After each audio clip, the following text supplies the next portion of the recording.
أعوذ بالله من الشيطان الرجيم بسم الله الرحمن الرحيم الحمد لله والصلاة والسلام على أشرف المرسلين محمد بن عبد الله صلى الله عليه وسلم وعلى آله وأصحابه ومن سلك مسلكه وناج منهجه إلى يوم لا ينفع فيه مال ولا بنون إلا من أتى الله بقلب سليم وبعد adúpẹ́ lọ sí ọ̀dọ̀ ọlọ́run ọba tí ó sì wá ní mùsùlùmí òun náà lọ́ba tí à ń dúpẹ́ fún à ń tọrọ àlékún kí àti ìgẹ̀ fún asójáde nàbí wa Muhammad sallallahu alayhi wa sallam ìkẹ́ ọlọ́run kó máa bá ànábì àti àwọn ará ilé rẹ̀ àti àwọn sàhábà rẹ̀ àti gbogbo àwọn mùsùlùmí tí à ń tẹ̀lé jùpọ̀nà tí ànábì wa sallallahu alayhi wa sallam tó fi ilẹ̀ tí ó fìdí ọtí tó yẹ pé la yanfa'u fihi malun wala banun owó àtọmọ ní ṣàǹfààní tó bá dijọ́ náà illa man ata Allaha biqalbin salim àfẹn tó bá pàdé Ọlọ́run ọba àlékọ́lá pẹ̀lú ọkàn tó là kúrò níbi ẹbọ ṣíṣe àti ìwà nifaq à ń fi àánú Ọlọ́run àfi ń bẹ lọ́run àdánwò tí yóò bá wa táfìlà sí Islam mà Ọlọ́run má jẹ́ kó ṣẹlẹ̀ sẹ́ni kọ̀ọ̀kan wa ṣùgbọ́n kan náà à ń kí gbogbo ojú tí ń wò wá àtẹni tí ó tún máa padà wò wá pẹ̀lú gbólóhùn yìí pé assalamu alaikum wa rahmatullahi wa barakatuhu. Lẹ́yìn ìgbà tí a ti ń ṣàlàyé lọ fún wa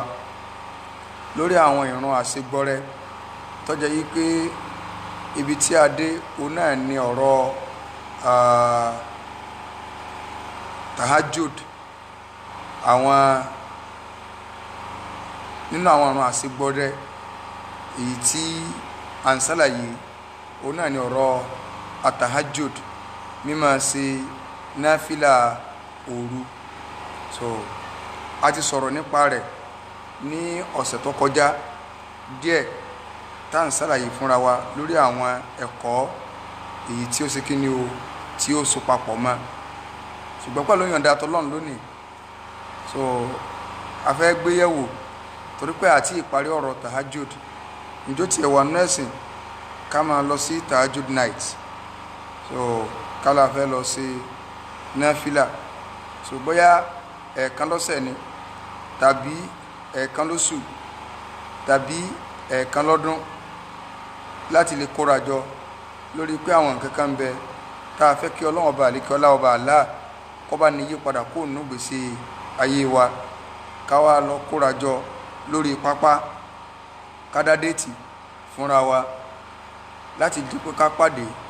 kí máa mọ̀ ṣáájú kí á kírun lẹ́yìn rẹ̀ kí ni ojú tí ṣẹ̀ríà tó fi wo ilé àkọ́kọ́ síwájú ká tó máa lọ a gbọ́dọ̀ lọ́wọ́ kọ́ gbọ́ nǹkan yé pé gbogbo ohun téèyàn bá ṣe tí ó gbà ládá lórí ẹ̀ májẹ̀mú méjì ó gbọ́dọ̀ wà ń bẹ̀ òun náà ni àwọn àfáà máa ń sọ yí pé sharta qabulil amal àwọn májẹ̀mú méjì tí ń bẹ fún kí wọ́n tó lè gbaṣẹ́ ẹrú wọlé àkọ́kọ́ ń bẹ òun náà ni al-ikhlas sincerity kó jẹ́ pé n tó fẹ́ ṣe torí t'Ọlọ́run ló fẹ́ fi ṣe so àníyàn gbọ́dọ̀ dá èyàn gbọ́dọ̀ dá níyàn kankan lórí n tó fẹ́ ṣe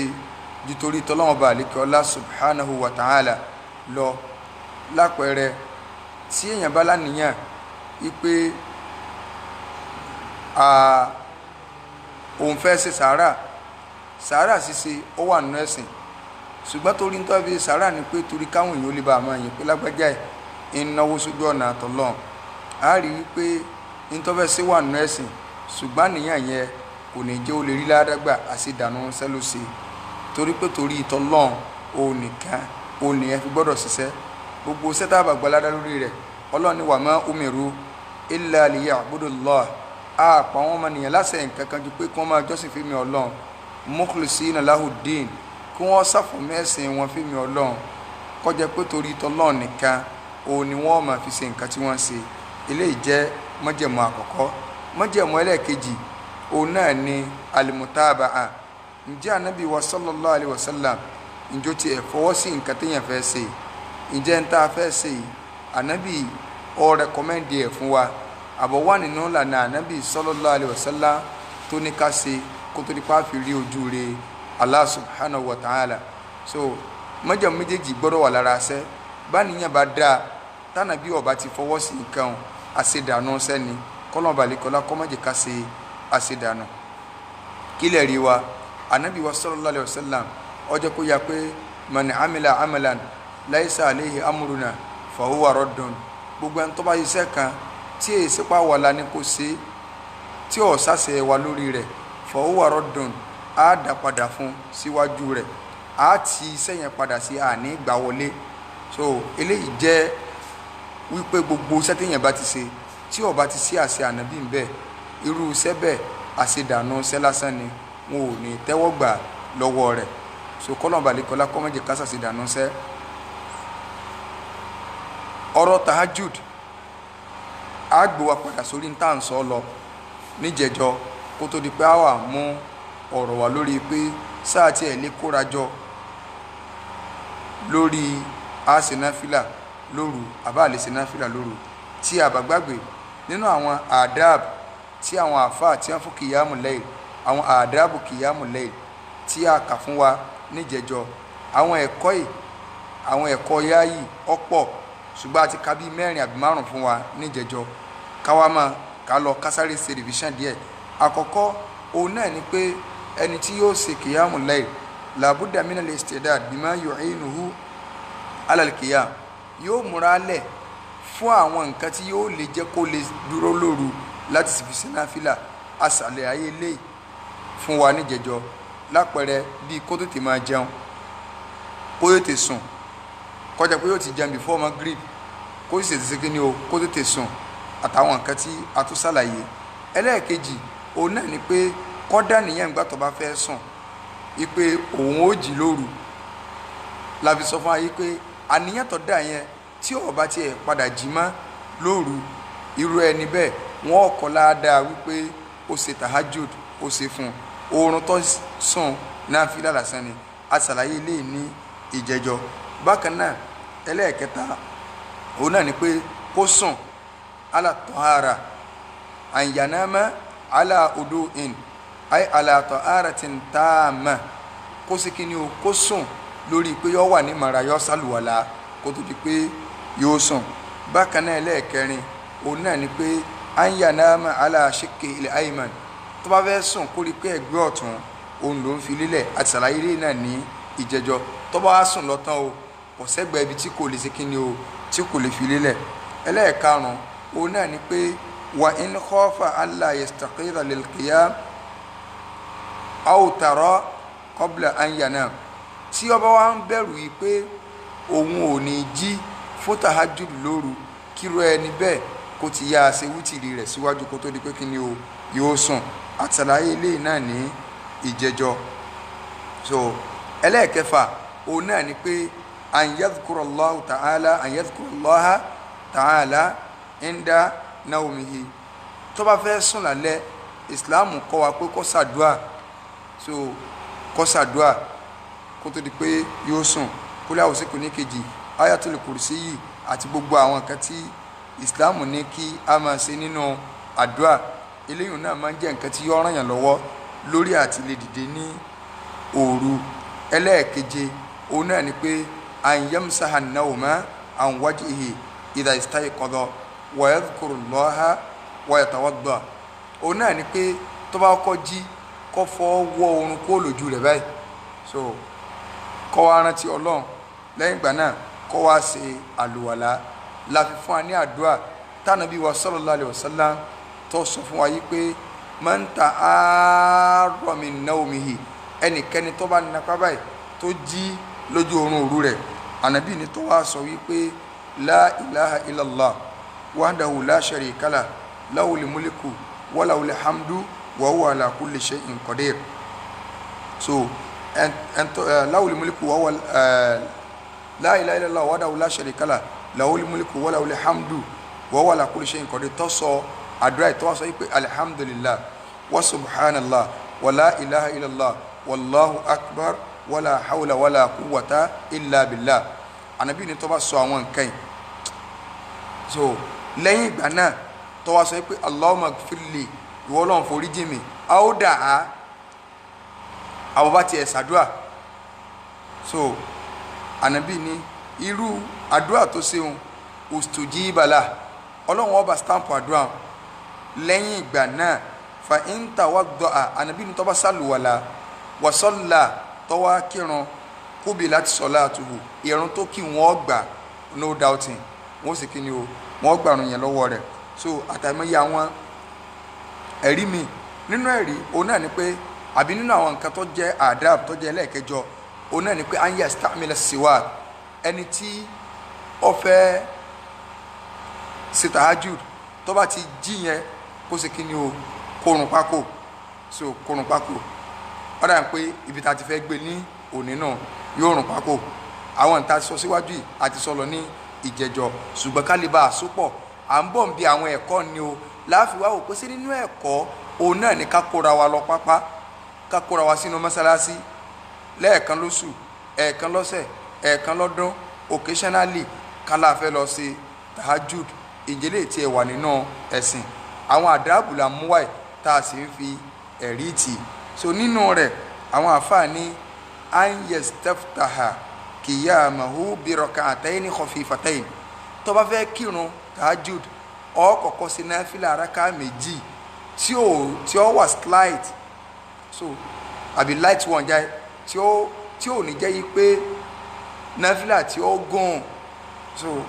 yóò jẹ́ light one èyàn kàrà sí náfìlà rákà méjì kékeré ní yárayára kì í ṣe tí ó gùn eléyìí wáyé nínú àdísì tí Imam wa Muslim gbà wá Imam wa Ahmadu náà gbà wípé anabi sallallahu alayhi wa sallam ó máa ń bẹ̀rẹ̀ tahajjudu rẹ̀ pẹ̀lú ó máa ń bẹ̀rẹ̀ tahajjudu rẹ̀ pẹ̀lú kíni o pẹ̀lú náfìlà rákà méjì khafifataini méjèèjì ó sì kíni o yóò kéré so ẹlẹ́ẹ̀kẹwàá nínú àwọn ẹ̀kọ́ yáyì tó ní í ṣe pẹ̀lú ọ̀rọ̀ tahajjud òun náà ni pé kó bẹ̀rẹ̀ tahajjudu rẹ̀ lẹ́yìn ìgbà tó bá ṣe takbiratul ihram tán kó ṣe du'aul istiftah àdúà tá a fi máa ń síde ìrun tá a bá fẹ́ kí kó bẹ̀rẹ̀ rẹ̀ pẹ̀lú àdúà yẹn oríṣiríṣi àdúà òun ànábì wa Muhammad sallallahu alayhi wa sallam òun ni máa ń ṣe tó bá fẹ́ bẹ̀rẹ̀ tahajjud nínú rẹ̀ ìntọ́gùn tó pọ̀ tó gùn ọ̀hún àbẹ̀ ṣùgbọ́n èyí tí ó kéré tá a tún lè máa ṣe tó yàtọ̀ sí Allahumma ba'id bayni wa bayna khataayaya ìrántí wákàtí márùn òun ni léyìn ṣùgbọ́n mi ń bẹ tí ànábì wa Muhammad sallallahu alayhi wa sallam tí máa ń ṣe fún tahajjud lọ́tọ̀ gẹ́gẹ́ bó ṣe wọ́n àdìsí ìyàwó Aisha yìí pé ànábì sallallahu alayhi wa sallam tó bá jí lóru ànábì sọ pé Allahumma rabba Jibril wa Mika'il so ìwọ ọlọ́run ọba Jibril ọba Mika'il ọba Israfil so níbí kí n tó máa kàdúrà yìí lọ ànábì ò pe màláíkà Jibril kò sì pé Israfil kò sì pé Mika'il kò pé Jibril so nínú ẹ̀sìn èèwọ̀ ni ká pe nǹkan míì tó yàtọ̀ sọ́lọ́run níbi àdúrà wa so gbogbo ẹni tí ń ṣe nǹkan tí ń ṣe yáríwá bílà yá sàdádà bá bílà àti gbogbo àwọn tí ń bílà á rí pé kì í so kọ́ ọlọ́run níjẹba èèyàn lè sọ yìí pé mo pe ọba tó ní Kaaba mo pe ọba tó gbé ànábì dìde lójíṣẹ́ ò lè sọ bá ṣùgbọ́n ká sọ yìí pé mo pe ànábì àbí mo pe Jibril gbàdúrà mi káti ẹ̀tọ́ wá sọ yìí pé àwọn tí ń pe ṣé Ibrahim Niyas sànú òun ṣé ò Tìjàní mọ́jọ́rọ́ wọn dàrú eléyìí kò sí nínú ìlànà ẹ̀sìn so ìyẹn ti ń pe nǹkan míì lẹ́yìn Ọlọ́run ni tá a bá wo àdúrà ẹ̀ rí i pé ntànàbí ṣe ni pé Allahumma rabba Jibril wa Mika'il wa Israfil fatira samawati wal ard alimal ghaibi wa shahada so ànábì ń pe Ọlọ́run pé ìwọ ọba tó dá Mikael tó dá Jibril tó dá Israfil ọba tó jẹ́ pé wọ́n ló dá sánmà àti ilẹ̀ tí ó láì wo sáǹpù kankan ìwọ ọba tó ní máa kọ̀kọ̀ tó ní máa gbangba anta tahkumu bayna ibadika fima kanu fihi yakhtalifun ìwọ ló dájọ́ ńjọ́ gbéra kíámà láàrin àwọn ẹrú rẹ níbi gbogbo ohun tí wọ́n ń jiyàn sí eléyìí lọ́dà eléyìí ní ọ̀dà eléyìí ní akẹ́jẹ́sì mágbélébù eléyìí ní wọn kàn mágbélébù eléyìí ní padà bọ̀ eléyìí ní ọ̀padà wà mọ́ ìwọ ọlọ́run ló dájọ́ ńjọ́ náà tọ́ jẹ́ kó yẹlé pé ìsọkúsọ lọ sọ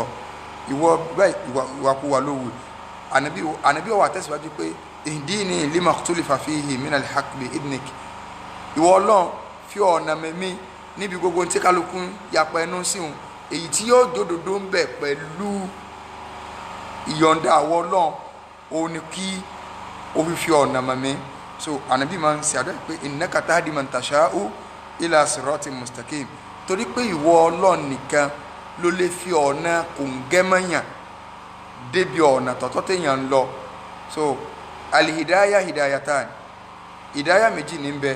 ìmọ̀nà méjì ní bẹ ìkan bẹ lọ́wọ́ ẹ̀dá ìkejì kò sí lọ́wọ́ ẹ̀dá hidaya alákọ̀ọ́kọ́ òun náà ni hidayatul irshad eléyìí lọ́lọ́run sọ fún ànábì wa Muhammad sallallahu alayhi wa sallam pé innaka la tahdi ila siratin mustaqim ìwọ ànábì o lè júwe ọ̀nà fún yàn lọ sójú ọ̀nà tọ̀tọ̀ so ànábì lè júwe ọ̀nà fún yàn àwọn àfáà lè júwe ọ̀nà fún yàn pé ọ̀nà ọ̀tọ̀ ni ọ̀nà arọ́ ni so èèyàn lè júwe ọ̀nà fún yàn pé sọ́tọ́ bá ń lọ báyìí máa lọ straight lápẹẹrẹ ìdáyàtú taufik kéèyàn wá sí kòǹgẹ́ ọ̀nà kọ́ máa lọ lójú ọ̀nà kọ́ máa yà sàpá left kọ́ máa yà sí right kọjá kí bí ẹ ṣe júwe ọ̀nà fún yóò ṣe tọ̀dé bẹ̀ kò sí lọ́wọ́ ẹ̀dá kankan jọ̀wọ́ ọlọ́run lọ so ìtumọ̀ rẹ̀ ni pé ìdáyàtú taufik ọ̀dọ̀ ọlọ́run ló wà iná ní tánàbí àsálà tí máa ń sọ ní iná àdúrà rẹ̀ pé ìwọ ọlọ́run nìkan lọ́ba tí máa ń fìyàn mọ́nà lọ síbi ọ̀nà tó ṣe kíni o tọ́tọ́ ẹlẹ́ẹ̀kọkànlá nínú àwọn ẹ̀kọ́ yáàyì èyí tó ní í ṣe pẹ̀lú ọ̀rọ̀ tahajjud òun náà ni pé an yutima al-qiyama mastat'a min ghairi an yashqa ala nafsihi kéèyàn ò rí pé ìrun tahajjud tó ń fẹ́ kí òun dúró pẹ́ ìdú òun ó gùn gan ṣùgbọ́n ìsìláàmù ìwọ̀ntúnwọ̀nsì ni o so kì í ṣe yí pé yọ wà dúró pẹ́ tí ó fi wá máa nílà rárá o eléyìí ò sì ń bẹ́ o torí pé Ànábì wa sallallahu alaihi wasallam a máa ka Suratul Baqara lórí rákà kan tí ó tó fi Ali Imran lé so èyí tí ọba ní ọlá nínú ẹ̀kọ́ òun náà ni pé kéyìn ò sáà rí pé ìdú òun ọpẹ́ díẹ̀ so kì wá ṣe yí pé táwà pẹ́ẹ́pẹ́ẹ́pẹ́ẹ́pẹ́ tààrọ̀ wà máa nìyàn so ara o tó wá ti fẹ́ fànira gbogbo bàdá tó wá ti fẹ́ fànira ọ̀rọ̀ àdè díẹ̀ so Islam yìí ṣe ẹ̀sìn tó wà ṣe débì kan tó wà bú ẹkún pé tí èbá ṣe torí Islam òun lára fi ní ọba Islam kọ́ ló fara ní ọ àìmọ̀kan òun ló ṣe kí ni o òun ló fara ní èèyàn so nínú rẹ̀ ẹlẹ́ẹ̀kejìlá àwọn àfáà jẹ́ kó yá pé tó bá wúyàn èèyàn lè jókòó níbi ìrun rẹ̀ Ànábì wa sallallahu alaihi wasallam a máa jókòó ṣe tahajjud so ó sì lè dúró sallallahu alaihi wasallam Ànábì a máa jókòó ńgbà míì tó jẹ́ yí pé yóò máa ka kìrọ́à lọ yóò máa ka Qur'an lọ tí ó jókòó báyìí tí ó máa tìlàwà Qur'an pẹ̀ tí ó máa ka àwọn àyà tí yẹn máa ń ká lórí ìrun tó bá ti fẹ́ rúkú yóò padà dìde so yóò padà dìde láfi máa ń pàkíyèsí àwọn èèyàn sí pé n tí a ń pè ní náfìlà nígbà bá tiẹ̀ débi ọ̀rọ̀ sáà lè kí pọ̀njẹ́mọ̀ àbá lè kí pọ̀njẹ́mọ̀ so torí pé tá ń pè ọ́ òun lórúkọ náfìlà so tá ń pè ọ́ òun lórúkọ náfìlà ìrun ọ̀ranyàn ni kò ṣeé má ṣe ni fún gbogbo mùsùlùmí tó bá fẹ́ rí ìyọ́nú Ọlọ́run a gbọ́dọ̀ má kírun wákàtí márùn so téèyàn bá wá kírun wákàtí márùn ní inú mọ́sálásí tí ìmáàmù wá pẹ́pẹ́pẹ́pẹ́ ọ̀ranyàn rẹ̀ ni tí wọ́n fẹ́ kó wá ṣe so ìmáàmù wá dìlé rẹ̀ tọ́jọ́ fi lọ irú ìmáàmù bẹ́ẹ̀ kò gbàgbọ́ yé ẹ̀sìn so rárá ìmáàmù ò gbọ́dọ̀ dìlé jàmáà tí ó débi pé ọjọ́ òfin wa lọ táwọn yóò fi wá máa ká irú ìmáàmù wo ni pé ìmáàmù wa o ìgbìtẹnumọ́gi ogun ni o tó bá mẹ́nu lébà kọ́ra yóò parí rẹ̀ ni o ìmáàmù bu lélẹ́yìn níbi ìran ọ̀ranyàn rárá so ṣùgbọ́n bí náfìlà tá ń pè ọ ni àwọn èèyàn wà gbé fúnra wọn tó bá di bí ìran ọ̀ranyàn wọn lè pẹ́ tó bá débi náfìlà nígbà bá dinú àwẹ̀ so àwọn èèyàn àmọ́ dáínà àtẹ́ná sí ọ̀nà mẹ́ta wọ́n mọ̀ dáínà àtẹ́ná sọ́nà mẹ́ta pé Allahu akbar wala dọ̀ọ̀lì inna atainakal kawsara Allahu akbar so rákà kejì fasalli li rabbika wanhar Allahu akbar so tó bá tún di rákà kẹta inna shani'aka huwal abtar Allahu akbar so láàrin 5 minutes àsàmù ti parí pápápá so tá ń pè ọ ní náfìlà ìrun ọ̀ranyàn òun ni kò sí kíní o kò sí má kì téèyàn ò sì gbọdọ̀ má kì so ní inú ẹ̀kọ́ táwọn àfà tí wọ́n kà fún wa lórí ọ̀rọ̀ tahajjud òun náà ni pé tí èèyàn bá ń kírun lọ tó wá rí i pé bóun ṣe ń ṣe náfìlà lórí oorun ti dé abóun ti fẹ́ máa kó súsú so Islam sọ pé faliyanam kó ṣe kí ni o kó sùn kó lọ sùn kó máa sọ pé ń sàmọ́ kí lọ ni ìwọ̀n fagídí so ìdá anáṣọta tí kíní bá ti dé sí lára sọ́là kó kírun padà so ìdá anáṣọta sọ́là tí nàṣàtù bá ti wà fún kó ṣe kí ni o kó kírun kílẹ̀ rí wa Anas bin Malik radiyallahu anhu kọ́lọ̀ balẹ̀ kọ́lá kọ́ba ní yọnu sí ọlọ́run bí ẹ̀sán láwọn mọ́sálásí ń jọkàn ànábì wàá rí okùn kan tó gùn báyìí wọ́n fà sínú mọ́sálásí kí alẹ́ ń fòkùn sí wọ́n ní lágbájá ní Zainabu onímọ̀ ń kírun bẹ́ẹ̀ tọ́ba ti wá rẹ̀ yọ hanga rẹ̀ síbi okùn pé kàkà tó wọn fi sùn lọ òun fòkùn dẹ́rẹ́ àwọn nù ànábì ní hulu ọyọ lọ tú okùn ànábì ní li yusalli ahadukum nashatahu ẹnì kọ̀ọ̀kan nù yín kó máa kírun lásìkò tí ara ẹ̀ bá jí pépé òun ni kò ti ànábì ní tó bá ti jẹ́ pé kásál ojú ríro ọba ti dé àbí ọba ti fẹ́ sùn àbí ara ti fẹ́ máa ní ànábì ní faliyarkud kọ́ lọ sùn so nínú jẹ́ pé nínú àdìsí mi ànábì ní khudhu minal a'mali ma tutiqun ntẹ́ ẹ bá lágbára nínú iṣẹ́ òun ni kẹ́ ẹ máa ṣe o fa inna Allaha la yamallu torí pé ọlọ́wọ́n ọba àlekè ọlá kò ní yẹ kò ní gbólẹ̀ tí ọ máa kọbi ara sí yín èèyàn gbọ́dọ̀ sọ yìí pé ọlọ́run ò ní kó síso falimalalu so kíkó sísú mustahilun fi haqqillah kò a gbọ́dọ̀ fi ròyìn ọlọ́run ọba àlekè ọlá kó sísú rárá so a gbọ́dọ̀ fi ròyìn ọlọ́run ọba àlekè ọlá kó sísú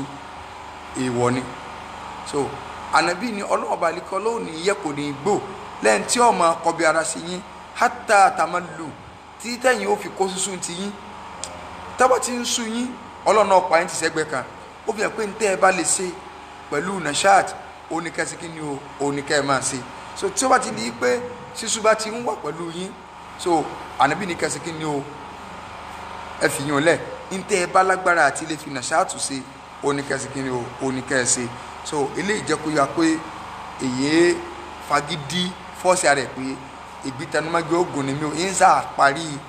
júùsì tí mo mú yìí náà ni bẹ́ẹ̀ ni wọ́n á di jú báyìí nítorí fọ́ bọ́nú omi ní fi ń bọ́jú rárá o kò sí nínú ìlànà anábì wa Muhammad sallallahu alayhi wa sallam kódà anábì sọ́nù àdìsí ìyàwó Aisha yìí pé idha na'isa ahadukum tẹ́nì kọ̀ọ̀kan yín bá ti ń tó gbé lórí irun fi sọ́lá falyarkud anábì ní kó yá lọ sùn ó hatta yadhhaba anhu naw tóorun yóò fi lọ fún kó lọ sùn ànábì ní fa inna ahadakum torí pé ẹnì kọ̀ọ̀kan yín idha salla wa huwa na'isun tí bá ń kírun lẹ́yìn tí ń tó gbé so la'allahu yadhhab ó lè ti lọ yastaghfiru lẹ́yìn tí ń tọrọ àforíjì lọ́dọ̀ Ọlọ́run ṣùgbọ́n gbà ẹ̀kọ́ ju oorun lọ́wà ó ti ń tògó ó ti sú faya subba nafsahu kọ́ máa sípè fún rẹ̀ kọ́ máa bú rẹ̀ ọ̀tọ̀ ní tó fẹ́ sọ ọ̀tọ̀ ní tí ń sọ o so nígbà tí oorun bá ti ń dà láàmú tó ti borí làákàyè rẹ̀ kó fi yùn lẹ̀ kọ́ lọ sí kíni o kọ́ lọ sùn so ẹlẹ́ẹ̀kẹrìnlá nínú àwọn ẹ̀kọ́ tahajjud òun náà ni pé tartilul qira'a wa tahsinu sawti biha kéèyàn ó rí pé òun ra ń fara balẹ̀ ka Qur'an so kì í ṣerú tẹ́ ẹ máa ń tara yín jẹ lóde àdúrà tẹ́ ẹ máa ń lọ so ìtànjẹ òun lọ́pọ̀ ìkànnì àwọn àfáà wa wọ́n ti jáde láyé kọ́nà balẹ̀kọ́lá kọ́ba ní foríjì wọ́n ní àwọn ṣéwù tí wọ́n jẹ́ àwọn oníranù yẹn pé wọ́n wá ta ayé ni àwọn mùrídìí náà yà ń tán wọn àwọn ṣé wà tán ayé ni àwọn mùrídìí náà wà ń tán wọn gbà wọn kú tán mùrídìí wà lóde ó lè ní salatul fati mẹ́wàá fatiha kan salatul fati kan lẹ́yìn rẹ̀ àtàyàtù kan lẹ́yìn rẹ̀ adi akọmọjẹ fún ṣe Ibrahim Niyaso ẹ kàrí ni òòrùn láàrin kìnnì kan gbà wọn ti parí ẹ ìrora làwọn náà pa wọn ti mọ̀ pé àwọn mọ̀kọ́dámọ́ àwọn wọn wulẹ̀ parọ́ fáwọn náà ni ẹ wọn ká lẹ́nu sí salatul fati mẹ́wàá àṣọ pé salatul fati ìdá o ṣùgbọ́n àbí ṣàpèjúwe ní ìranu náà wulẹ̀ ní o àánú ẹ̀ka o àti tẹ́lẹ̀ tó ń ṣe Jawharatul Kamali wọn tí wọ́n ń ka Jawharatul Kamali ìtàjẹ́ pọ̀ mbẹ́ bí nǹkan mi ẹ̀ kàn máa gbọ́ nínú lásán ni nbani kí ni nbani so wọ́n sàn gbogbo ẹ̀ka nbani láti nbani so ọ̀pọ̀lọpọ̀ ọmọ wọn sàrùn mọ́ra wọn ń gbọ́ jẹ́ pé tàjẹ́ ni so eléyìí náà tó gbọdọ̀ báyàn lórí irun pé bí àwọn òde àdúrà táwọn yẹn náà mọ lọ tí wọ́n mọ akura ni mọ́ra wọn lọ́wọ́ ẹlòmíràn máa bàtà ṣùgbọ́n yóò sì máa bọ̀ ọ̀rọ̀jọ́ kí ló wí sọlá wà lọ́la ṣé ọlọ́run lọ́wọ́ ń tàn àbọ̀ ń tàn rẹ̀ so rárá o tàájùdù tó ọba ṣe so a farabalẹ̀ ka Qur'an ọlọ́run ní warattilil Qur'ana tartila so èyàn ká tí ọ̀rọ̀ a máa ka ànábì máa ń ka áyà lẹ́yọkọ̀ọ̀kan lẹ́yọkọ̀ọ̀kan lẹ́yọkọ̀ọ̀kan òun ni ànábì wa sallallahu alaihi wasallam òun ni máa ń ka áyà kò ní rọ́ ogbẹ́ papọ̀ tí ó wà máa ka áyà mẹ́ta papọ̀ tí ó máa ka papọ̀ rárá o ànábì rà máa ń ka lẹ́yọkọ̀ọ̀kan bákan náà èyàn ó sì tún máa dín ohùn yóò máa lo ohùn bí ọlọ́run bá ṣe fún lágbára mọ láti lè fi ohùn rẹ̀ sí ọ̀sán fún alukur'an kọ̀ọ̀kan ní máa kà ní ọ̀bọ̀rọ̀ gidi ṣùgbọ́n kí ọ̀pọ̀lọpọ̀ fẹ́ lo ohùn lónìí ọ̀pọ̀lọpọ̀ fẹ́ fi ohùn ka alukur'an ó tún wá kíníkàtà rìpíárà tí wọ́n gbé kẹ̀kẹ́ fún tí wọ́n ní ó tún kẹ̀kẹ́ sí ó tún padà bá kẹ̀kẹ́ jẹ́ òun lọ̀rọ̀ ẹlòmíì so nígbà táwọn èèyàn ò ní máa ń pa kíka alukur'an so gbogbo bí tí ó sì má dì ní ọ̀fà kọlọ pè tí ọmọ fàmà dì bẹ́ẹ̀ so ìzá wakọ̀ àti lè wá kí rúmọ́dù bí dí àwọn so oríṣiríṣi tẹ́lò ní ọ̀sá fà ẹlòmíràn ní alhamdulillahi rabbil alamin pé wọn náà sáà mọ̀ pé àwọn yẹn sáà ń kankan pé sàdó òun náà fi akọ̀sí ọfẹ́ fún kúrò ní packaging lọ́ba sì fún so rárá o a kà alukur'an wa a kà bitartib so nínú ẹ̀kọ́ tahajjud ni torí tá ń pè ọ́ ni kì í ṣe kọ́kàn sáà máa rọ́ọ̀ṣì rárá ìfarabalẹ̀ ni nínú rẹ̀ àwọn àfáà ní aliyujharu bil qira'a aw yusirru aw aliyajhar bil qira'a aw yusirru sẹ́ni tí ń kírun tahajjud yajharu bil qira'a sí yóò ka qira'a rẹ̀ sókè táwọn èèyàn máa gbọ́ ni aw yusirru tàbí kọ́ka jẹ́jẹ́ so ẹ̀rí tá a rí látọ̀dọ̀ anabi wa Muhammad sallallahu alayhi wa sallam òun náà ni pé anabi a máa ka qira'a sókè tààràtàn a máa ka jẹ́jẹ́ tààràtàn nígbà míì so oríṣiríṣi ìlàrí látọ̀dọ̀ anabi wa sallallahu alayhi wa sallam ó sì máa ń wà ní ìwọ̀ntúnwọ̀nsì nígbà míì so àwọn àfáà wa fàmọ́ra wọn lọ́wọ́ yìí pé ìwò lọ́dà wọ́n ní níjọ́ kan ó ń ṣe ọlọ́run sallallahu alaihi wasallam ó dìde lóru ọgbàlẹ́ Abubakar lọ ó ń gbọ́ Abubakar ṣe ń ka alukur'an tí Abubakar ń ka lóru ní jẹ́ẹ́jẹ́ nígbà tó dọ́dọ̀ Umar ibn al-Khattab ó gbọ́ bí Umar ṣe ń ka alukur'an tí ń ka lóhùn tó lóòkè ńgbọ́ wà dá ọjọ́ kejì ànábì wa ń sọ pé ìwọ lánàá ó ń ka alukur'an níbi ìtajúrù tó ń ṣe jẹ́jẹ́ lọ ń kà kí ló tó fi ń ṣe bẹ́ẹ̀ ó ní nítorí máa ṣe bẹ́ẹ̀ náà ni pé mo mọ̀ pé tí mò ń bá sọ̀rọ̀ ọgbọ́ kò nídìí kí n pariwo ànábì wa fèsì Umaru pé kí ló dé tí wọ́n fi ń pariwo sí òkè tó sáà ń pariwo lálálálá pẹ̀lú kíra rẹ̀ tó sáà ń pé a'udhu billahi tó sáà ń pariwo gan kí ló dé Umaru ní mò ń fi pípariwo òun mo fi ń lé sùdánù ni pé kọ́ máa gbọ́ kíra mi kọ́ máa sá lọ ẹwà níyàn Abubakar àníyàn rẹ̀ dáa Umaru àníyàn rẹ̀ dáa ànábì wa ní ìwọ Abubakar máa gbóhùn rẹ̀ sókè díẹ̀ tó bá ti fẹ́ máa kírun tahajjud ìwọ Umar máa rẹ òun rẹ ńlẹ̀ tó bá ti fẹ́ máa kírun tahajjud ẹ wo bá nàbí ṣe maintain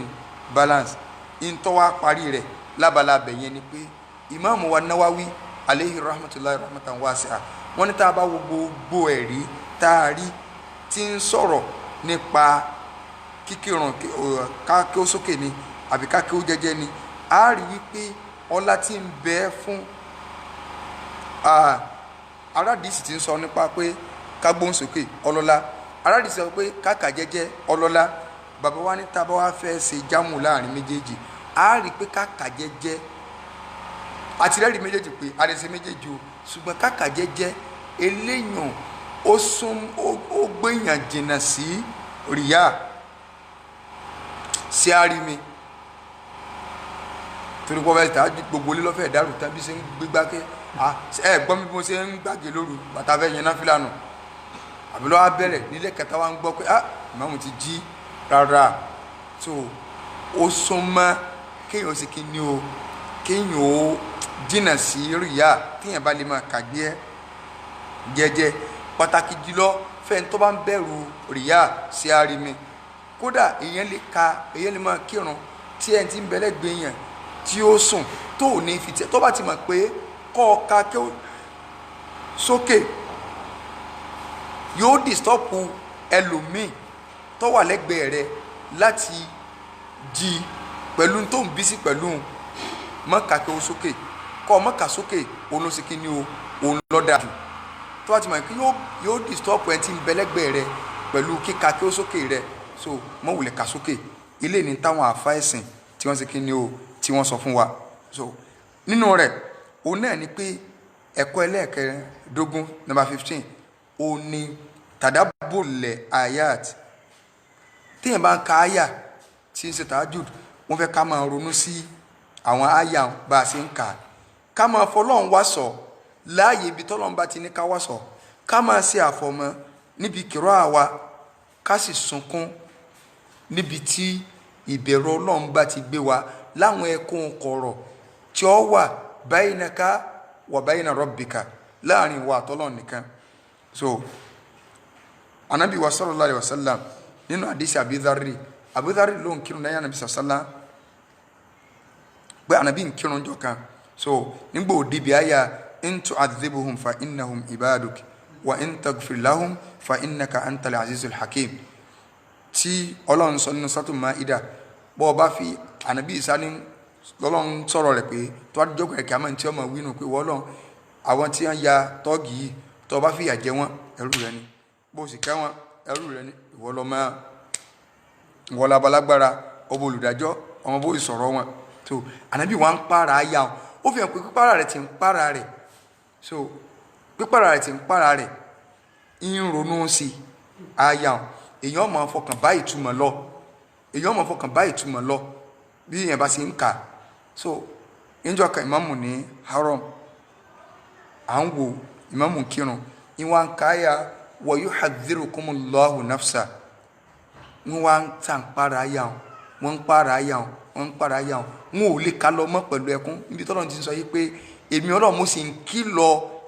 ẹ̀mí ara mi fún yín pé mọ́mọ́ déwájú mi pẹ̀lú tí ń bá ní ọmọ sí wa yuhadhdhirukumullahu nafsa so ẹni tí ń ka àyà lóru so àbí tí bá ń kírun lọ́wọ́ yóò máa ṣe kí ni o yóò máa finú ro ìtumọ̀ rẹ̀ Umar ibn Khattab so radiyallahu anhu ẹnìkan náà àwọn sálàf ó lóun gbọ́ ẹkún Umar lóru tí ń kírun lọ́wọ́ nígbà tó débi innama ashku bathi wa huzni ila Allah tó débi àyà bákan náà tí Umar bá ń kírun tó bá débi wailun lil mutaffifin tó bá ti wá débi yawma yaqumu nnasu li rabbil alamin ọjọ́ tí gbogbo ẹ̀dọ́dọ̀ wájú Ọlọ́run Umaru ọmọ tasawwaro yóò máa gbé bígbà tí ìjọ́nà ti ṣẹlẹ̀ yóò máa rò ké bú láti fẹ́ dó tánàbí ti ṣàlàyé ìjọ́nà yìí pé ìhòòhò ń kálukọ́ wà Umaru ó bẹ̀rẹ̀ sí ní máa sọkún àtoríṣiríṣi gbogbo àwọn nǹkan tá a rí nínú ẹ̀rí ìkànnà àwọn àgbà àfáà wa tí wọ́n ti lọ Saudi tipẹ́tipẹ́ wọ́n sọ̀rọ̀ ǹjọ́ kan yí pé àwọn ń kírun nígbà táwọn ọkọ̀ ti Saudi dé imani tó wà lọ ó gbá wọn ìrun táwọn wá kí njọ́ náà ní máa sí lọ́dọ̀ àwọn so wọ́n ní lásán bá wọ́n tẹ̀ ti wà nílé dáadáa wọ́n ti wà nílé tipẹ́ wọ́n ti wà nílé wọ́n ti kì í ṣe pé mọ́ni Saudi pé àwọn kírun láàárọ̀ ọjọ́ náà pé àyà táwọn wá kà ó dẹ́rù bà wọ́n báwọn ṣe bú ẹkún nù lórí ìrun so máìkì làwọn sì lò so ìmọ̀táwọn sá sàlámà àwọn wọnú ilé lọ́ntà wọn làwọn aládùúgbò bá ń wá pé sọmọlẹ́kùn alájú àṣọ sí nǹkan o ṣé nǹkan kan máa wọn mọ kí ló dé pé ẹkún dájí yẹn pọ̀ náà ni kí àní ẹkún yóò ké àní sẹ́wọ́n sá sí ìjọba àwọn ẹlẹ́yà síkì pé ẹlẹ́yà kan ò síkì pé báwọn ṣe ní àwọn ìbẹ̀rẹ̀ Ọlọ́run lọ́gbà ẹkún ti wá pọ̀jù àwọn rò pé nǹkan ṣẹlẹ̀ kálukú àwọn ọmọ báwọn ṣe wọlé wá láti àtàárọ̀ ni so eléyìí ni inú àwọn nǹkan tí Islam gbé wá ẹ̀rí pàǹtọ̀ àwọn ẹ̀kọ́ ń bọ̀ ni o àfẹ́ débi pé ṣé a lọ kóra wa jọ ká mú jọ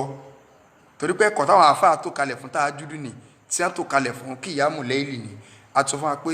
àti kíyàmù láìlì àti tahajjud bí ìgbà tí wọ́n bá sọ̀yàn ní kámílù ni tí tó wọ́n jẹ́ àdìsá àbí wọ́n sọ̀yàn ní kàbírù ókì rẹ̀ tó wọ́n jẹ́ àlàmú so ta làlàmú kàbírù ta ní kàbírù àlàmú so tahajjud òun náà ni kìyàmù láìlì àti sọ yàtọ̀ díẹ̀ táwọn afá kan sọ ńbẹ orúkọ mi tó tún jẹ́nu Ramadan òun náà ni tarawih so sáà lè kóra jọ sí táà kì í jẹ̀mọ́ pé tó bá di Friday tó bá parí oṣù ẹ pàdé mi ní Liberty so tó bá di Thursday táà kọ̀kọ́ mú nínú December káwọn bá sí oṣù ń lò ẹjẹ́ aládàmọ́sí gbà so tàbí sùúrù lérè àbáwọn bíi tí kálukú máa ń mú káàkiri láti lè ṣe kíní o láti lè ṣe tahajjud so ẹlẹ́ẹ̀kejìlá nínú àwọn adab òun náà ni al-ikthar mina du'a waqta sahar fi salat wa kharijaha tá a bá ń kírun tahajjud nínú àwọn ẹ̀kọ́ òun náà ni pé wọ́n fẹ́ ká pọ̀ ládùá gan lásìkò sàárì so lásìkò sàárì yẹ tá a bá dìde lóru à ń bọ̀ ń bí àsìkò tó dáa jù fún tahajjud o so number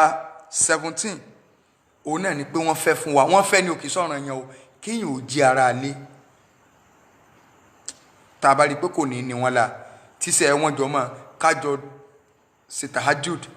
káyọ̀ náà jí pé ìyàwó náà dìde máa bẹ̀ lọ́n ìwọ náà dìde máa bẹ̀ lọ́n so nínú àwọn ẹ̀kọ́ ni ẹ wà rí pé ogun tá a sọ yìí àwọn àdáàbò táwọn àfa kọ́ lẹ́nu èyí tó parí rẹ̀ tọ́jẹ́ number 18 òun náà ni pé wọ́n fẹ́ fún wa lẹ́yìn ìgbà tí ẹ̀ máa ṣe tahajjud tán kọ́ra fẹ̀gbẹ́ lélẹ̀ díẹ̀ síwájú kó tó kí àsùnbà ó fi hàn pé kì í ṣe pé àkìmásùnbà èyí tó wá ní ṣe tahajjud kọ́ wa má kì í ṣubú yìí kọ́ nítorí kí ni pé àwọn lọ tahajjud abọ́ǹbí lílọ tahajjud o ọ̀rọ̀ pẹ̀lẹ́rìí ni o torí ìgbésí ayé tá à ń lò ní Nàìjíríà bí ẹni wípé àwa nìkan lọ́lọ́run fi àdánwò kàn pé kò sádánwò ń bomi ìmọ́jú pé ẹ mọ̀ pé Nàìjíríà yìí èèyàn gbọ́dọ̀ máa ṣe tahajjud night ṣe bí ẹni pé àwa nìkan bí ẹni pé ayé ọ̀tọ̀ là ń gbé bẹ́ẹ̀ làwọn àfáà ṣe dìsáyẹ̀sì fún wa wọn ò jẹ́ ká dọ́lọ̀ ń gan mọ̀ wọn ò júwe bó láti rí Ọlọ́run wọn ò júwe rẹ̀ fún wa so àwọn àfáà wa ní rákà mélòó láàkì níbi tahajjud wa rákà mélòó ń láàkì arẹ́rì látọ̀dọ̀ Ànábì wa Muhammad sallallahu alayhi wa sallam ipe àtinú Ramadan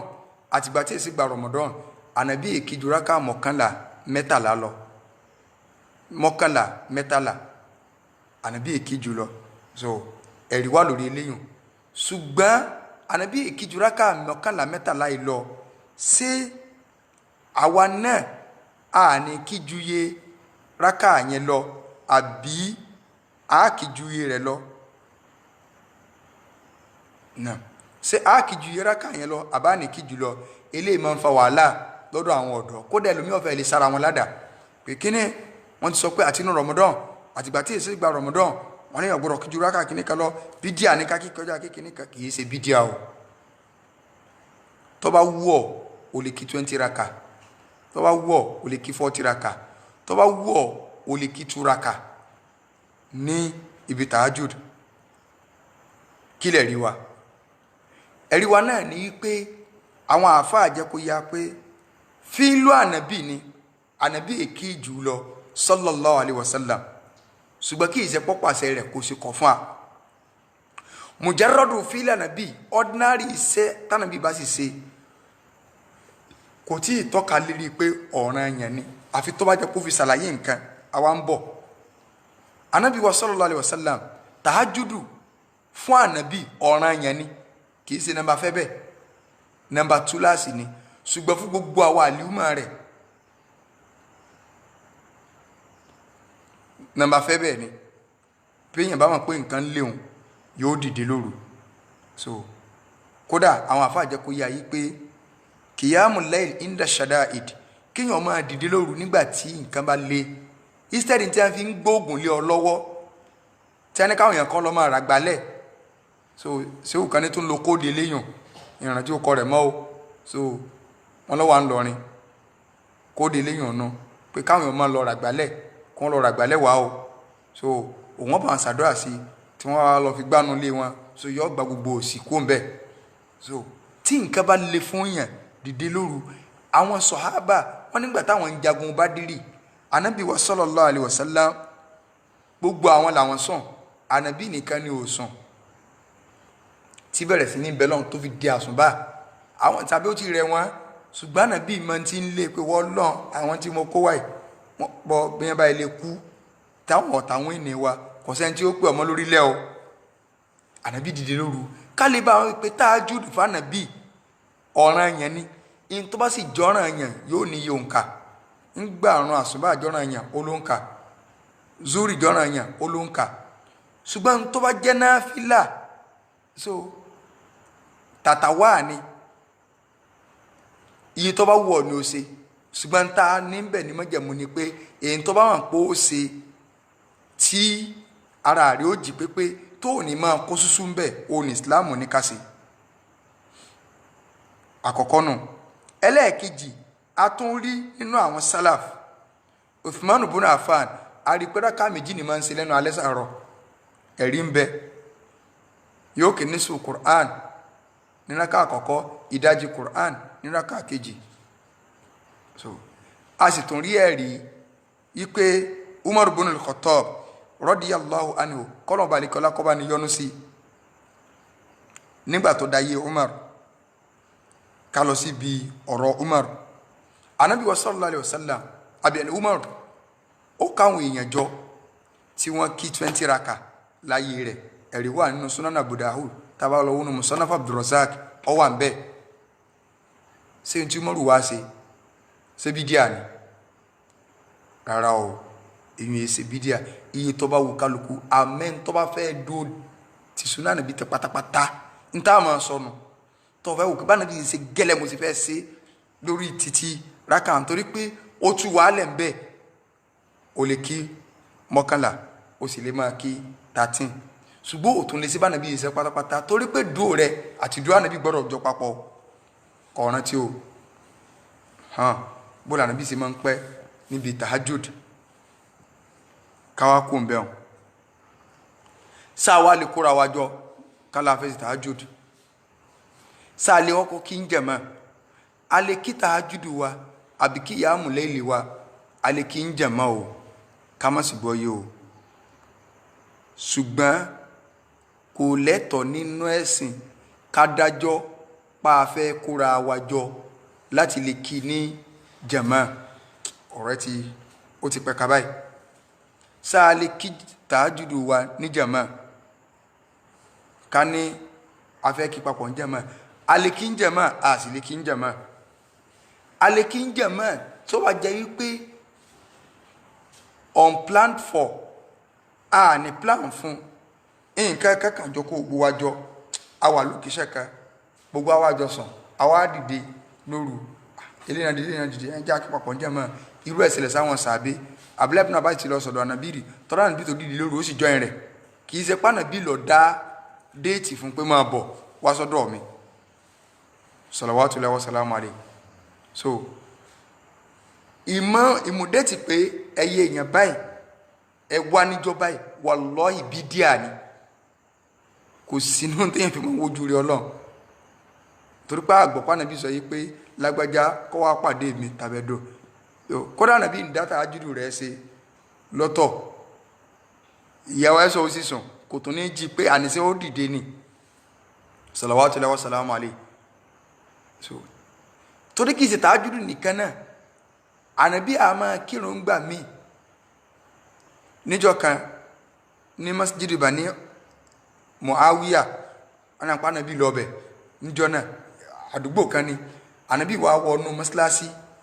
bó ṣe wọnú mọ́sálásí yẹn ànàbí sálùwàlà ànàbí wà síbẹ̀rẹ̀ sí ṣe náfìlà báwọn sàbẹ̀ sí wọ́n lójú ká ẹ̀jẹ̀ àjọlá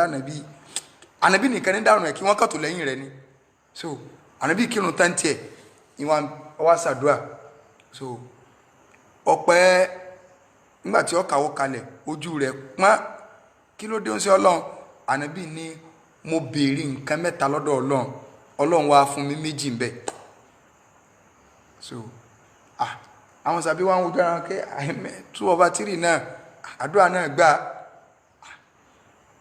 ànàbí ní mo béèrè lọ́wọ́ Ọlọ́run ipe kọ́mọ̀ bá ń pa àwọn àlìhùmọ̀ yìí rẹ pẹ̀lú ìyàn kọjá kó gbogbo ayé pátá oníyàn wà payá at the same time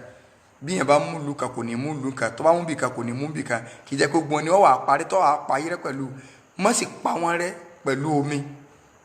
Ọlọ́run ló ń gbọ́ méjèèjì ìkẹta wá ni pé mọ́jọ jẹ́ yí pé àwọn náà wọ́n máa fa àdánwò fúnra wọn tẹ́ ẹ bá fẹ́ nìkan báyìí tó wà nínú àdánwò kọ́ mọ́ jẹ́ mùsùlùmí ẹgbẹ́ rẹ̀ náà ni ó wà ní àdánwò Ọlọ́run ní ìgbélé yìí o ànábì wa ní tọ́lọ́wọ̀n gbọ́n gan ní bá nínú jẹ́ jù níta fẹ́ lò ní pé ẹ rí i pé njọ́ náà ọkàn sí náfìlà àti ẹ̀ àwọn èèyàn sì bọ̀ sí lẹ́yìn kì í ṣe pé òun ló mú ọjọ́ fún náfìlà ìrun jàmáà kákíjàmá papọ̀ níbi ìrun ọ̀ranyàn ni o ìwà máa mú déètì àwọn ẹ̀kọ́ tájùlù láti kàkalẹ̀ fún wa yìí bánàbí sì ní bó ṣe máa ń ṣe bó ṣe ṣàlàyé fún wa ká ṣe ṣe bó ṣe wà nínú ẹ̀sìn ìwà amúdéètì wípé ìjọba yìí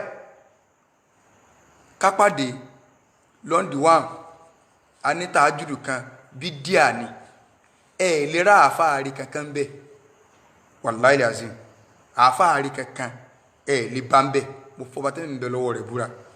pé àfáàrí lélẹ̀ yìí o ní àmọ́ sọ pé every month tí o tàájúdù lọ́kàn o kò wulẹ̀ wúlò fẹ̀sìn àfáàgbò wúlò fẹ̀sìn ẹ lọ wo báwọn bá wá ṣe sayé lánàá kó tó di kí mo bẹ̀rẹ̀ life kìíní nísìn mo wo lecture ṣe Kamali kan rahimahullah bàbá Kamaluddin Adabi mo wá wo èrò bó ṣe pọ̀ lọ báwọn bá ń ṣe sẹ̀mí náà wá sí láàrí tí wọ́n dálẹ̀ tí wọ́n máa ṣe tèrò ọ̀pọ̀ bí gbogbo àwọn bàbá yẹn ṣe láyé náà mo ò níjókòó àsàlátù o àwọn àfáà tí òkè yanjú ní ìsìn o ni wọ́n ṣe kí ni o ni wọ́n lọ ń dá àsàlátù lẹ́ o tí wọ́n wà ní ìṣòro wo lé ẹni tó bá ní ṣòro dìde láàrin ìwà àtọ́lọ́wọ́n ọba rẹ̀ ìyìn tí ẹ lọ ń ṣe gan kì í tó ń ṣe tàájúdù wọn ṣe ẹjẹ ń fún alákòjúwe wà láìránu wọn lọ sí tí ò kàn bẹ nígbàtà wà kéèké so àdúgbò wa lọ́wà wọ́n máa ń ṣe tàájúdù kan ní on the 31 mọ̀júmọ̀ 11 so tí wọ́n bá ti wá rákà méjì náà wọ́n ṣe o in tí wọ́n lọ sí ibi tàájúdù wọ́n lè ṣe rákà méjì ìyókù ṣòbó wákòdóòṣò rọ̀ bólìmọ̀lá ìkàtì ìjó síta ajúdùnù so ṣé wà dùgbò wa rákà méjì wọn ó ṣe tí ma ti wá ṣe tí ma ti ka wàlà dọ́ọ̀lì náà tí wọ́n fi sóra lé kíní Allahu akbar ṣubú wàláhì bẹ́ẹ̀ sí máa wínú la ilaha illallah Allahu akibaru la ilaha illallah azizu jabaru la ilaha illallah la ilaha illallah la ilaha illallah Allahu akbar wọ́n tó borí òkè ṣubú wọ́n tó forí kanlẹ̀ wọ́n tó wí ògbéléyàn irú náfìlà wọnú náfìlà ní ṣubú so sínú tó bá ti á parí léyàn ọya àìbálàm annahu la ilaha illallah huwa la ilaha kíníkan alikudusu asalamu orin rándanràndan ṣe bí n tẹ́ ń lọ sínú gbogbo ẹ̀ náà ìtí ẹ̀ padà dà sí náà ni pé kálukọ́ wa dáwó ìṣòro wo wá ní ńgbà tó lọ bìkan lẹ́ẹ̀kan láàrin ọ̀sẹ̀ ẹ̀kan láàrin ọ̀sẹ̀ ní ọ̀bọ̀ yanjú ìṣòro rẹ̀ ẹ̀kan láàrin ọ̀sẹ̀ ní ọ̀yanjú ìṣòro rẹ̀ àló dúró tọ́lọ́run lọ́rùn wọ́n ní ó dúró tọ́lọ́run lọ́rùn gbogbo gbà ẹnìkan ní ẹ̀kan láàrin ọ̀sẹ̀ ẹnìkan tó nídìí nǹkan gbà ní sẹkítírìàtì ń lọ bẹ̀ lójoojúmọ́ àbíyàn nídìí nǹkan gbà lọ́dọ̀ ẹnìkan ń lọ bẹ̀ lójoojúmọ́ ẹnìkan oníbòun ti wálẹ̀ kan ẹ wò ọ̀gá mo nídìí nǹkan báyìí wọn láwọn ti gbọ́ ó sì lọ tátó lóṣù tí wọ́n ń padà wá àtẹni tó fẹ́ tẹ máa di ẹpá bẹ́ẹ̀ ta náà wọn ó ti dá lóhùn so ṣé bí wọ́n ṣe ti náà fílànù ìranù lásán ìwà nǹkan jẹ ni ó sì jẹ́ pé Nàìjíríà nìkan làwọn yóò ti máa fi ìṣòro káwọn èèyàn lómi ọbẹ̀ ẹ bá ní ṣòro kó dìde ẹ sọ fún dìde lóru alájà ẹni problem ẹ dìde lóru ẹ sí náà fílà ẹ ní ìṣúra tẹ ẹ kà tẹ ẹ bá ti parí ẹ máa ṣe Allahumma salli ala Muhammad wa ala Muhammad wa sallim ẹ sàlátù ẹ sí lọ kẹsùn bẹ́ẹ̀ àtúnṣọlọ́run lọ́rùn àwọn ni ẹ mà téèyàn bá wà lé o lè má jì kò ní nǹkan tó wulẹ̀ fẹ́ wà náà ní gbé òun ó lè má jì nǹkan òwúlẹ̀ lé ní. àmọ́ bọ̀ aṣọ fún ni ẹ bọ̀ wá o tẹ̀sùbá àwọn fún ni ẹ mú lọ eléyìí kò sí inú ẹ̀sìn o ṣé ṣó Kàmáàlì ló ṣe ni àbí ṣé Adam àbí àbálàgbàjì ká sọ àáfàá náà àáfàá tó lọ tí wọ́n jẹ́ bàbá wa àwọn òtí ẹ̀ nírànú bá ní lọ́dọ̀ tí àwọn onírànú ọmọ mádùn tí bá ń lọ sí lẹ́yìn òsì ọmọ ni so tí bá ń lọ tí wọ́n ní tààjú ní àti ní ṣe torí kọ̀ bá lọ́wọ́ àáfàá wa so òsì ìranù ní ṣe ń tiẹ̀ hàn ẹ sọ bí tẹ́ ẹ ti rí gbogbo àwọn kí àwọn àbátá dápọ̀ ẹ̀ náà tó bá ń lọ ń ṣe òsì ìranù ló ń ṣe ọ̀kọ́yìn ó lò sí ara yín àmọ́ ní kákọ́yìn bí àwọn àbá kọjú sí ṣé ibi àwọn àbá yín kọjú sínú ṣé àwọn àbá yín ṣe tààjú fáwọn èèyàn àwọn àmọ́ bá wọn alùsùnà àmọ́ bá wọn ọ̀dọ́ pé ẹ̀mọ́ tí wọ́n sọ ni wọ́n ní ká kọ́yìn sí bí àwọn àbá kọjú sí ṣé wò ó ti kọ́yìn bí àwọn àbá kọjú sí ṣé ń táwọn àbá ń ṣe ni tààjú yẹn ń tẹ́ fi bẹ̀sìn jẹ́ náà so kò sí eléyìí nínú ẹ̀sìn rárá sáwá lè kírun ìníjàmá àsìkò kan bẹ tọ́lẹ̀tọ̀ fún akáki ń jàmá òun náà nínú Ramadan tọ́lá sọ fún wa pé ó kọ rẹ̀ náà ní tahajud òun náà ní kìyàmù layl òun náà ní tarawih inú Ramadan ó kọ tí a ń pè náà ní tarawih Ànábì wa sallallahu alayhi wa sallam ó kírun fáwọn èèyàn nínú Ramadan tó kí tarawih fún wọn ńgbò sì tún yá kàkà àdìsí Abi Dharri ó ní Ànábì wa sallallahu alayhi wa sallam ó kírun fáwọn nínú Ramadan so odi Ramadan kan wà tó fi di 1 to 20 Ànábì òkì ńgbò òkú bíi jọ́ méje Ànábì bá ńgbà tó di pé ìdá kan nù ìdá mẹ́ta òru tó lọ bánabi ṣe ọ̀yà ẹ̀já kí tarawih ìdá kan nù ìdá mẹ́ta òru ntẹ́ ń pè lásámú lónìí tó di sọgbálẹ̀ ọ̀hún ìdá kan nù ìdá mẹ́ta òru lọ Ànábì bá bẹ̀rẹ̀ fún wọn ló bá kí so ńgbò di òru kẹrin ó kí njọ́ kejì ńgbò di kẹta Ànábì ò kí títí tó fi di àárín òru ó sì kíni ló bá tó dìde fún wọn ó stop pẹ̀lú òru kò kí dé ọ̀nà àsìkò sàárì àǹsàbí àwọn sọ́bàánà bíi pé Ànábì tó bá tiẹ̀ lè bá wa fa kíní kó di pé àlùfájàrí ọ̀fẹ́ yóò bá wa ń bẹ̀ Ànábì wa ní jẹ́ ń sọ fún yín o ṣe rí inna ar-rajula idha qama ma'a al-imam hatta yansarifa husibati lahu bakiyatu laylatihi Ànábì ní gbogbo ọmọ nìyàn tó bá wà lẹ́yìn imam tí ó wà tí mọ́mù jọ bẹ̀rẹ̀ náfìlà rẹ̀ tí ẹ sì jọ parí náfìlà tí wọ́n fẹ́ kí kò bá jẹ́ kó wà náà àwọn jọ lò tí wọ́n jọ bẹ̀rẹ̀ tí wọ́n jọ parí irú ẹni yẹn wọ́n sọ fún pé gbogbo òru ẹ̀ ló fi dìde sórí wọ́tọ̀ nsàntàrà wí tẹ́ẹ̀mọ̀ sọ́mọ́ mù kùkùrákà méjì kó tó jẹ́ sórí kó o ṣe rẹ̀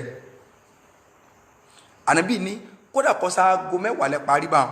wọn ó sì kọ́ lẹ́yìn pé lágbájá owó àti mọ́mú jọ bẹ̀rẹ̀ ni wọ́n jọ parí ni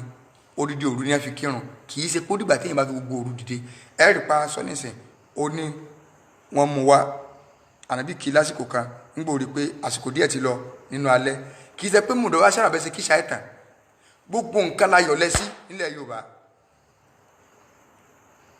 ìṣáyà tètè kí nínú àwẹ̀ ẹ wo òru ni o kíní kan gbà àwọn èèyàn tó wá ń dá iná àti iná sí mẹ́ta ànábì kírun yẹn fún àwọn sàbí ní jàmá nínú Ramadan ṣùgbọ́n kì í ṣe gbogbo Ramadan tó ń gbọ̀ ya ànábì ra fi ilẹ̀ báwọn kò kí fún ọmọ wọn tó retí kọ́ jáde kò kí fún ọmọ títà ànábì fi jáde láyé Abubakar náà káwọn èèyàn jọ mọ́ láti kí ngbà tó ń nàbọ̀ àlìfà ń gbọ́ ọ̀dà yìí Umar bí Umaru ṣe ní lásìkò tèmi yìí o èmi ó kó yàn jọ o so kálukú lọ ń kí inú ilé ni ọya ẹwà akírun bó ṣe ní kí Ubayy ibn Ka'b radiyallahu anhu olóní kó kírun fún àwọn èèyàn ìwọ lọ́mọ lídìí irun tàràwí á sì máa kí táwé òfin parí ni so Ubayy ibn Ka'b lọ wá lídìí irun ibi tí ẹ ti wá ń kí lọ tí ẹ ti kírun náà Umaru wá ní eléyìí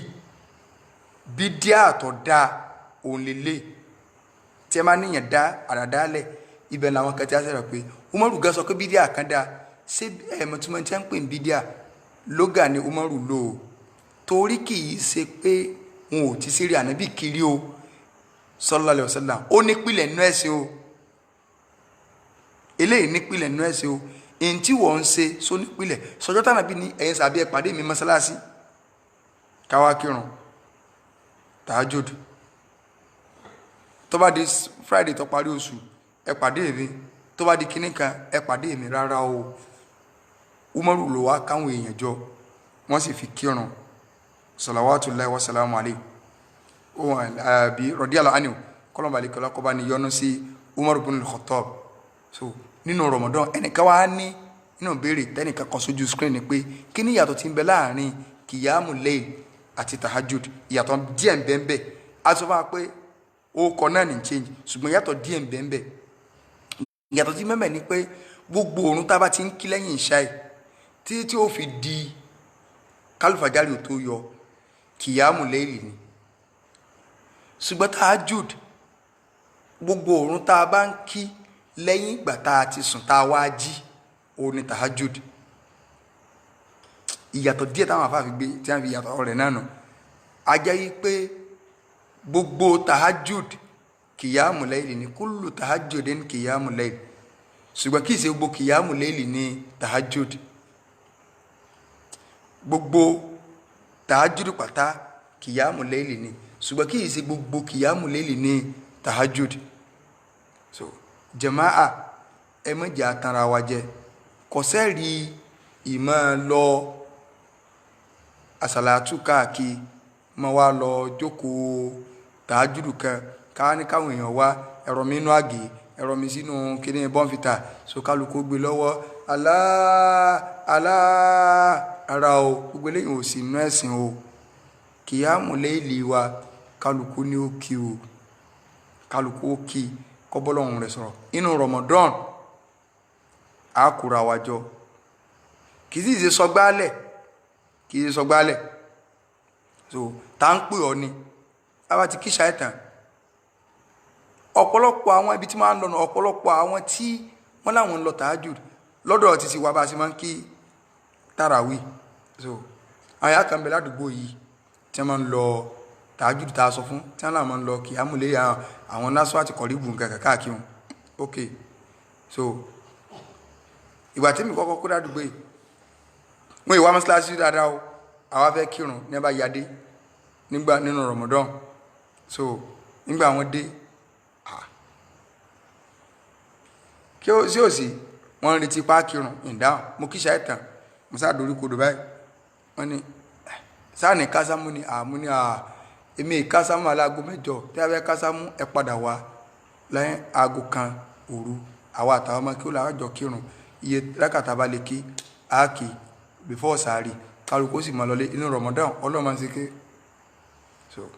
in tọ́pọ̀lọpọ̀ máa ń consider mọ̀ mọ́ bí ọ̀rọ̀ tí mò ń sọ lọ ni pé ẹ̀mọ̀ tí màá tètè kí àwọn èèyàn ní wá àwọn tí ó wulẹ̀ wá kírun àwọn tí èkírun tẹ́lẹ̀ asámà àkọ́kọ́ ìkejì ìkẹta náà wọ́n bá yín kí tó bá ti ń dẹ́lẹ̀ ẹ̀kẹrin ẹ̀karùn lọ out ago wọ́n ti sá lọ yóò wá padà kú ní Ramadan 10 yóò padà kú ẹ̀yà sùlù gẹ́gẹ́ náà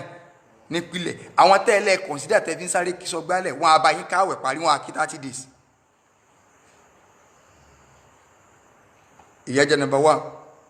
àwọn ẹni táwa ń sọ yìí àwọn kan wá nù wọn nígbà tá a bẹ̀rẹ̀ júùsì mẹ́ta la fi máa ń kírun nígbà tá a fi ka níraka àkọ́kọ́ mo lo júùsì kan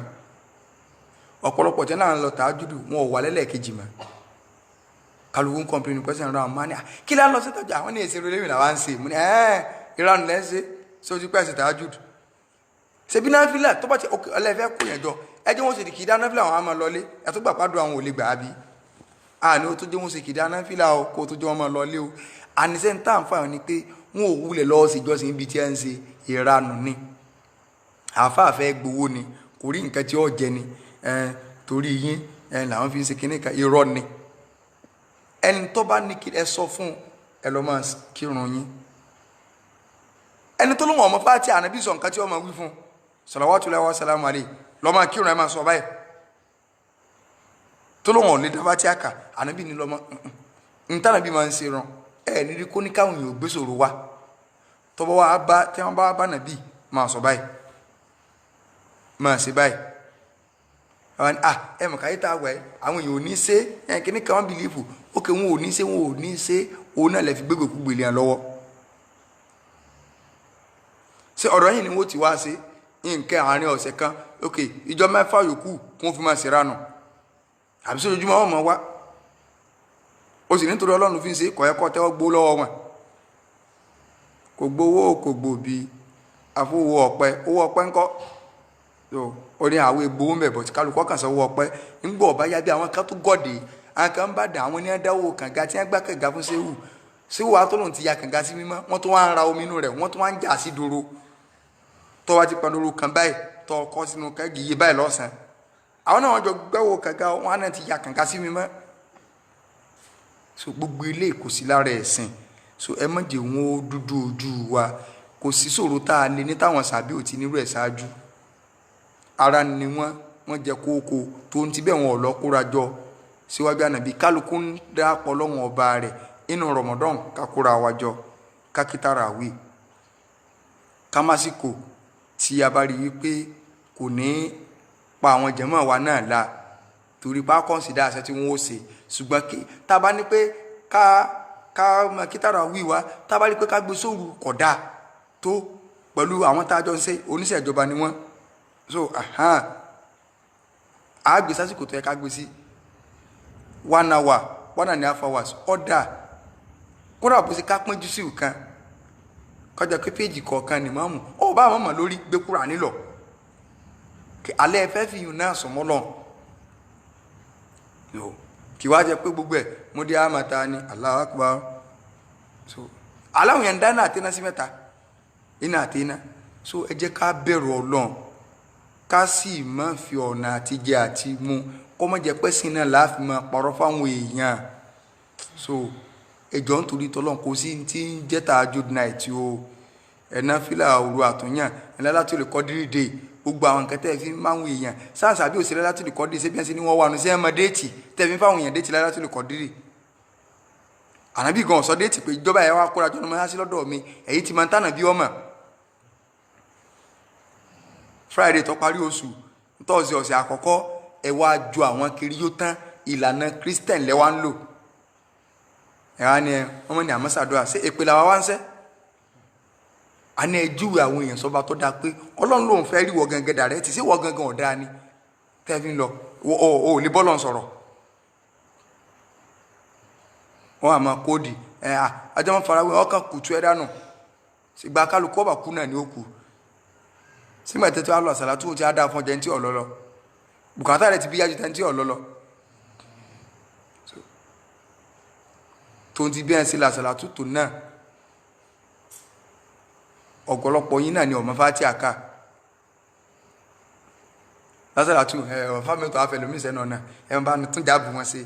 àwọn máa ń sọ ń pa dírẹ́sì wọn ṣé dírẹ́sì tẹ́ ń wulẹ̀ dírẹ́sì wà gan tí kálukú bọ́nù fún sóbì wọn ní ọmọ fúnfún kí